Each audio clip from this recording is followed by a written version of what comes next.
Hola, soy Raúl, profesor de Costa de Valencia, y hoy vamos a aprender el presente de los verbos irregulares con cambio vocálico, concretamente el cambio e y e.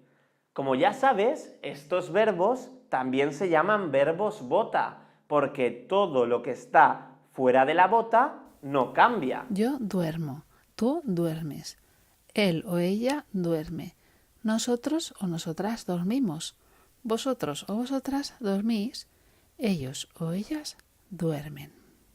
Así, por ejemplo, un verbo como sentir sería yo siento, tú sientes, él siente, nosotros sentimos, vosotros sentís y ellos sienten. Ya sabes, nosotros y vosotros no cambian porque están fuera de la bota.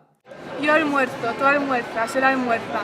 Nosotros almorzamos, vosotros almorzáis, ellos almuerzan. Con esta nueva regla podrás practicar y entender oraciones como ¿nieva mucho en tu país? ¿A qué hora empiezan las clases? O mi madre no entiende nada. Calienta y enciende los motores de tu imaginación y siente lo sorprendente y maravilloso que puede ser aprender español con nosotros. No pierdas el tiempo. Con esto acabamos la lección de hoy. Nos vemos el próximo día. ¡Hasta mañana!